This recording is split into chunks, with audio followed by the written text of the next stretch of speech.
करीब 8 दशकों तक अपनी सुरीली आवाज से मंत्रमुग्ध करने वाली आशा ताई का पार्थिव शरीर आज पंचतत्वों में विलीन हो गया। उनकी आवाज से निकली उनकी अंतिम यात्रा में हजारों लोगों की भीड़ उमड़ी। शिवाजी पार्क में अंतिम संस्कार के दौरान हर किसी की आंखें नम थी। हर व्यक्ति उनकी यादों को जी रहा था, उनको इस दुनिया से अनंत सफर पर जाते देख रहा था। एक और गम का सन्नाटा था तो दूसरी ओर उनकी यादों के गीत। जिंदगी के सफर में गुजर जाते हैं जो मकाम, वो फिर नहीं आते, वो फिर नहीं आते। जिंदगी अनंत सफर पर जब शुरू की आशा निकली तो ऐसा लगा पूरा कारवां उनके साथ चल पड़ा। नम आंखों से विदाई देते लोग उनके अंतिम सफर में साथ चलते नजर आए। वो फिर नहीं आते। पार्थिव शरीर को लेकर वाहन जब सोमवार को शिवाजी पार्क की ओर बढ़ा तो सड़कों पर खड़े लोगों ने उस आवाज को नम आंखों से अंतिम विदाई दी, जिसने 8 दशकों तक भारतीय संगीत को परिभाषित किया। आशा ताई की पसंदीदा सफेद और पीले फूलों से सजी सफेद गाड़ी उनके पार्थिव शरीर को लेकर लोअर परेल स्थित आवास से लगभग 5 किलोमीटर दूर दादर के शिवाजी पार्क तक ले गई। इस पर महाराष्ट्र की पारंपरिक नथ पहने उनकी एक बड़ी तस्वीर लगी हुई थी। जैसे जैसे काफिला आगे बढ़ रहा था, लोगों की भीड़ बढ़ती जा रही थी। शिवाजी पार्क पहुंचने से पहले अलग अलग जगहों पर लोगों ने उनको नमन किया। इधर शिवाजी पार्क में उनके अंतिम संस्कार में शामिल होने के लिए महाराष्ट्र के सीएम और डिप्टी सीएम दोनों मौजूद थे। उनके साथ एक्टर विवेक ओबेरॉय भी नजर आए। करीब शाम 4:30 बजे उनकी अंतिम यात्रा अनंत सफर के उस पड़ाव पर पहुंची जहां उनका पार्थिव शरीर पंचतत्वों में विलीन होना था। गाड़ी से उतारकर आशा ताई के पार्थिव शरीर को श्मशान घाट तक लाया गया। उनके बेटे मुखाग्नि की अग्नि लेकर आगे चल रहे थे। श्मशान घाट पर पार्थिव शरीर को लाने के बाद उनको राजकीय सम्मान के साथ अंतिम श्रद्धांजलि दी गई।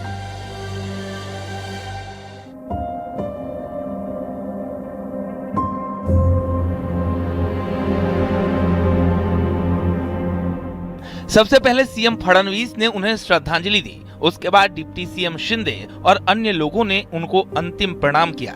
उसके बाद वहां मौजूद हर व्यक्ति ने उन्हें नमन किया। आखिरी विदाई देने के बाद आशा ताई अनंत सफर के अंतिम पड़ाव पर पहुंच गई, जहां उनके बेटे ने उन्हें मुखाग्नि दी और फिर उनका नश्वर शरीर पंचतत्व में विलीन हो गया।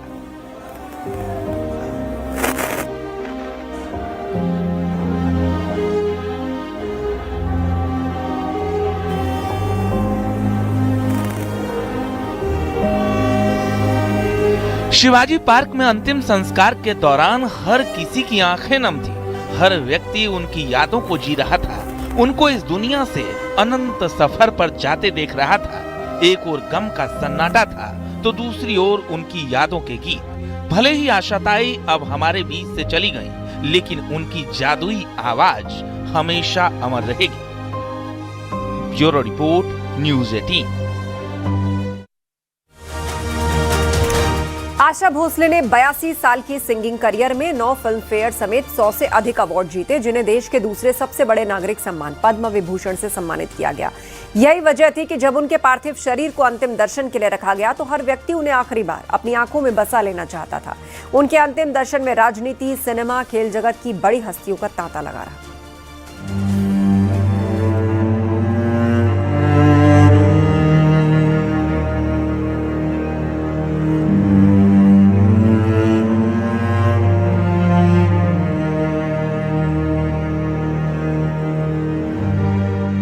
सुरों की मल्लिका पद्म विभूषण से सम्मानित दिग्गज गायिका आशा भोसले आज अनंत सफर पर चली गई। 92 साल की उम्र में उन्होंने दुनिया को अलविदा कह दिया। मुंबई के शिवाजी पार्क में राजकीय सम्मान के साथ उनका अंतिम संस्कार किया गया। आज उनके जाने पर देश की आंखें नम हैं।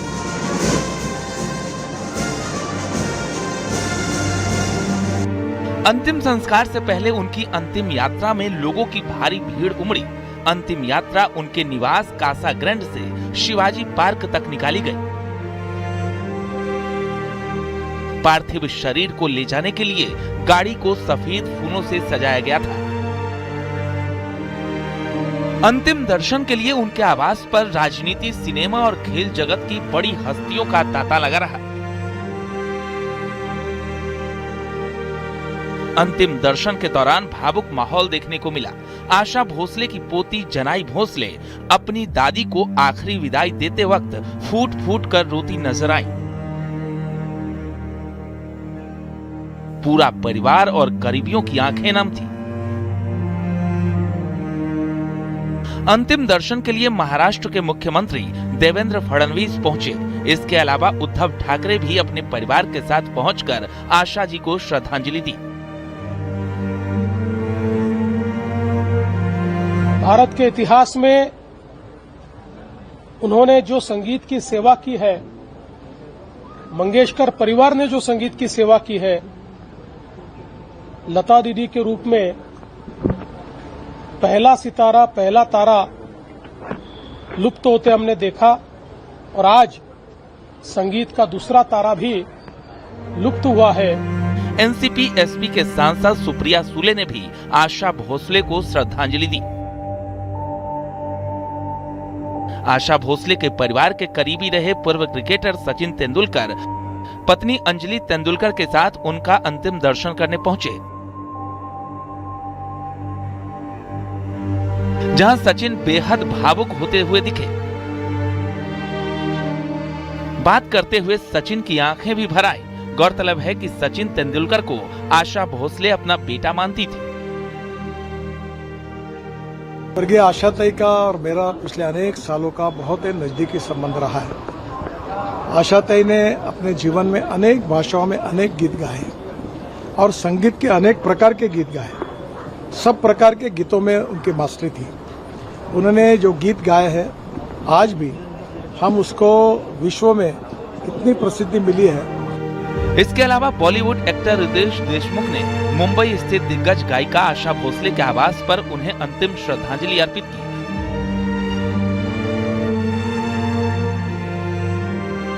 म्यूजिक कंपोजर AR रहमान ने भी आशा भोसले के आवास पर उनको अंतिम श्रद्धांजलि दी। बॉलीवुड एक्टर नील नितिन मुकेश पिता नितिन मुकेश के साथ आशा भोसले के अंतिम दर्शन करने पहुंचे और श्रद्धांजलि दी।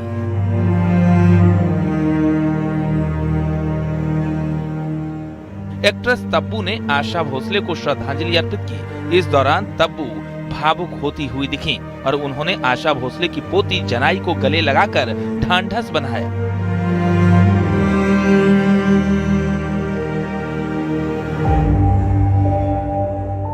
हमारी फिल्म इंडस्ट्री के लिए, म्यूजिक फिल्म इंडस्ट्री के लिए, मेरे लिए, मेरे परिवार के लिए, सारे भारत के लिए, सारे विश्व के लिए, लेकिन मेरे लिए बहुत पर्सनल भी है।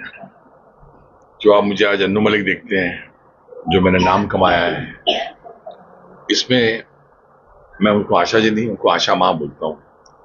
उनका बड़ा योगदान है। फिल्म अभिनेता जैकी श्रॉफ समेत कई कलाकार और सिंगर आशा जी को नमन करने पहुंचे।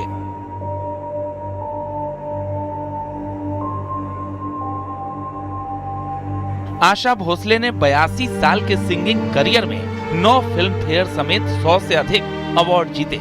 उन्हें देश के दूसरे सबसे बड़े नागरिक सम्मान पद्म विभूषण से सम्मानित किया गया था। आज आशा भोसले भले ही हमारे बीच नहीं है, लेकिन उनकी आवाज, उनके गीत और उनकी विरासत हमेशा जिंदा रहेगी। संगीत के इतिहास में ये एक युग का अंत है। Bureau report, news 18।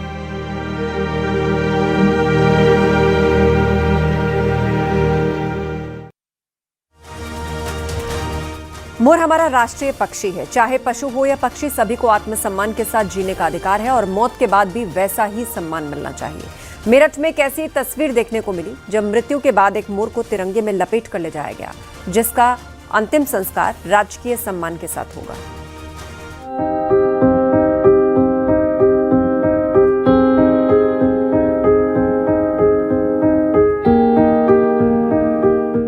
वन विभाग को सूचना मिली थी कि मेरठ के सदर इलाके में एक मोर मृत अवस्था में पड़ा है। फौरन वन विभाग की टीम रवाना हुई। पहले इसकी जांच की गई कि इसकी सांसें बाकी है या मोर की मौत हो चुकी है। जब कंफर्म हो गया कि मोर इस दुनिया को छोड़कर चला गया है, तो फिर इसे बाकायदा तिरंगे में लपेटा गया और पोस्टमार्टम के लिए ले जाया गया। पोस्टमार्टम के बाद इसका अंतिम संस्कार पूरे राजकीय सम्मान के साथ किया जाएगा। करंट लग गया था, सदर थाने से फोन आया था, तो इसके बाद मैं गया और मैंने इसे रेस्क्यू करा। ये डेथ हो गई इसकी। क्या हुआ था? जी ये तो सर पता नहीं, मेरे पास थाने से फोन आया था, सदर थाने से। क्या करंट वगैरह लगा था इसको? हाँ जी, करंट लगा था। मतलब बिजली का करंट लगा? गया था तो ये मरा हुआ ही था सर। जी इसको करंट लगा, इसका बाकायदा पोस्टमार्टम होगा, उसके बाद तय होगा कैसी उसके बाद, हाँ पहले पोस्टमार्टम होगा, उसके बाद इसे जलाया जाएगा। अच्छा। जी सम्मान के साथ। सम्मान के साथ जी। ये पूरी प्रक्रिया अभी कुछ देर में कर दी जाएगी? हाँ जी। कहाँ पर जलाया जाएगा इसको? इसे सर वन विभाग की टीम ही जलाएगी। हाँ, तो आप वन विभाग इसको लेकर के जाएंगे और उसके बाद इसका राष्ट्रीय सम्मान के साथ अंतिम संस्कार किया करेंगे। मोर को ले जा रहे शख्स ने बताया कि करंट लगने की वजह से इसकी मौत हो गई थी। दरअसल राष्ट्रीय पक्षी होने के नाते मोर की मृत्यु होने पर उसका राजकीय सम्मान के साथ अंतिम संस्कार होता है। अब इस मोर को भी राजकीय सम्मान के साथ दफनाया जाएगा। मोर हमारा राष्ट्रीय पक्षी है और राष्ट्रीय पक्षी का अंतिम संस्कार भी सम्मान के साथ किया जाता है। मेरठ में आज वन विभाग की टीम को सूचना मिली कि राष्ट्रीय पक्षी मोर उसकी डेथ हो गई है। वन विभाग की पूरी टीम गई और कैसे राजकीय सम्मान के साथ मोर को ले जा रही है, ये आप इन तस्वीरों में देखिए। तिरंगे से लिपटा हुआ ये मोर है और इसको बाकायदा सम्मान के साथ इसका अंतिम संस्कार किया जाएगा। ये प्रक्रिया होती है। अपने कैमरा सहयोगी शुभम के साथ उमेश श्रीवास्तव, न्यूज़ 18 मेरठ। बिजनौर के रहने वाली मुस्कान खान ने इस्लाम की 3 तलाक और हलाला जैसी कट्टरपंथी विचारधारा से तंग आकर हिंदू धर्म अपना लिया। धर्म बदलकर मुस्कान ने अपने प्रेमी बरेली के कुणाल भट्ट से मंदिर में शादी की और मुस्कान खान से मुस्कान भट्ट बन गई।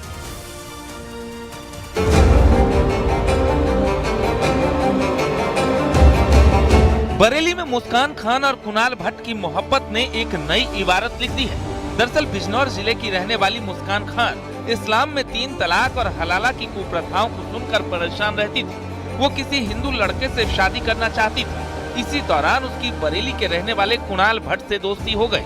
4 साल से दोनों के बीच अफेयर चल रहा था। अब मुस्कान खान ने हिंदू धर्म अपनाते हुए कुणाल से मंदिर में शादी कर ली है। जो शपथ पत्र दिया है उसमें लिखा है कि मेरा शुद्धिकरण कराया जाए। आपको हिंदू धर्म पसंद है? जी।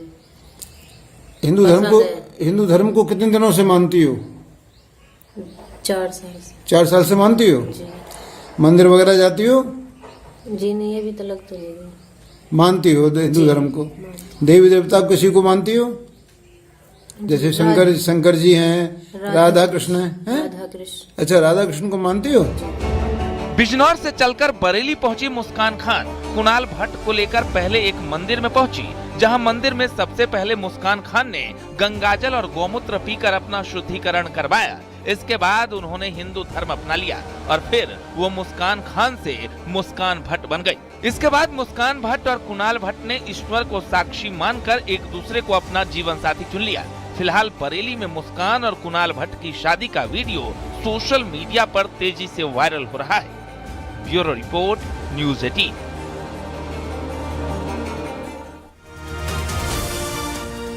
रील का नशा और रफ्तार की सनक ने बाइक चला रही एक 19 साल की लड़की के लिए जिंदगी की लास्ट राइड साबित हो गई। गाजियाबाद में हुए इस हादसे में लड़की की मौत हो गई, जबकि उसके पीछे रील बना रहा लड़का जिंदगी और मौत की जंग अब भी लड़ रहा है।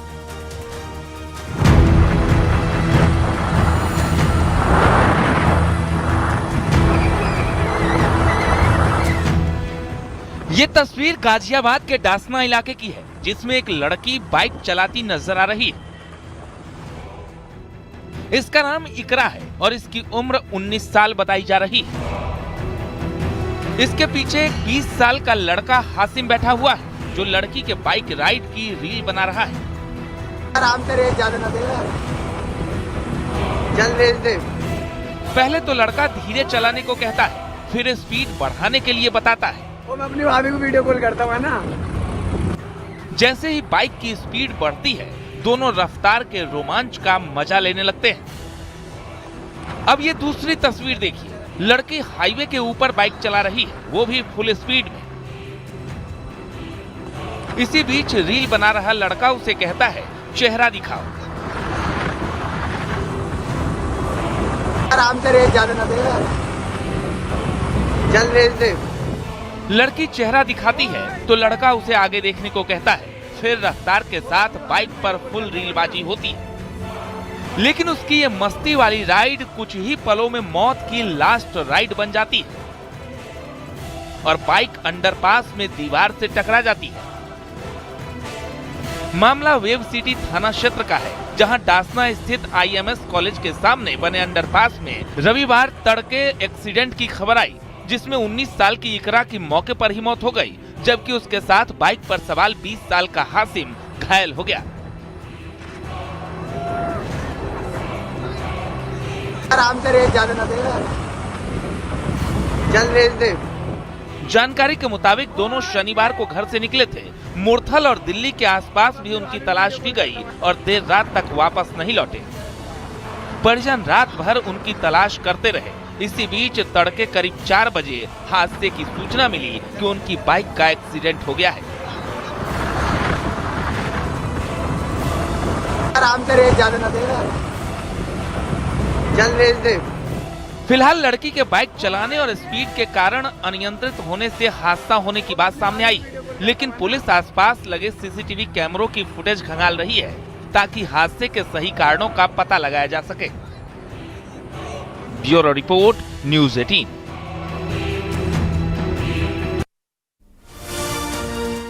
प्रदेश के कई जिलों में फसलों में आग लगने की घटनाएं सामने आई। वहीं खेत में खड़ी गेहूं की फसल जलकर खाक हो गई। कहीं सैकड़ों बीघा कटी फसल जलकर राख हो चुकी है, जिससे किसानों को भारी नुकसान हुआ है।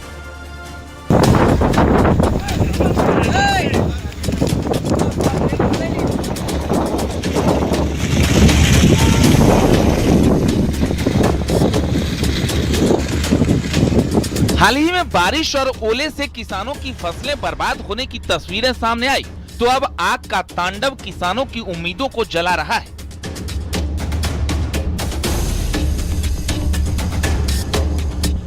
प्रदेश के कई जिलों में फसलों में आग लगने की घटनाएं सामने आई। अमेठी में गेहूं के फसल में भीषण आग लग गई और देखते ही देखते 10 बीघा से अधिक फसल जलकर राख हो गई। स्थानीय लोगों ने कड़ी मशक्कत के बाद आग पर काबू पाया।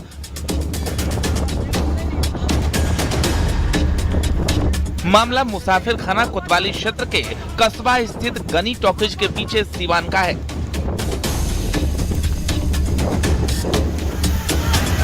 रायबरेली में 2 जगहों पर किसानों के खेत में खड़ी गेहूं की फसल जलकर राख हो गई।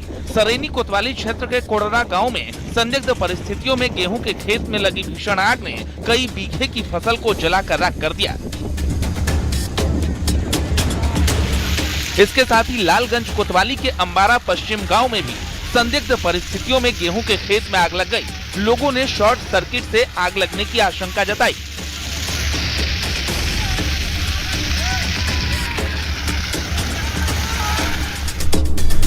अमरोहा में हाईटेंशन लाइन की चिंगारी से 10 बीघा गेहूं जलकर राख हो गई, जिसका लाइव वीडियो सामने आया है। मामला रहरा थाना क्षेत्र के फरोटा ग्राम पंचायत के मजरा झिझारपुर की है। किसान की 10 बीघा कटी हुई गेहूं की फसल जलकर राख हो गई।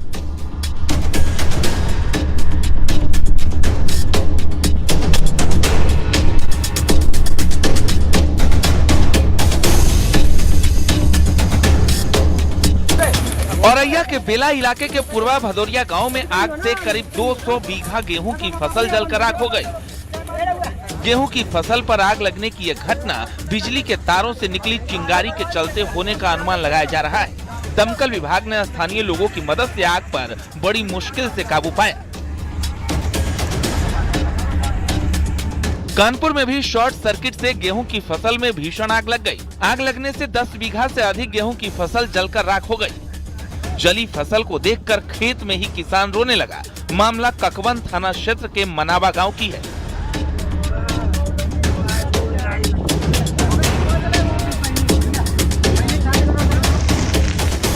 आगरा में देर रात यमुना के बीहड़ में भीषण आग लग गई।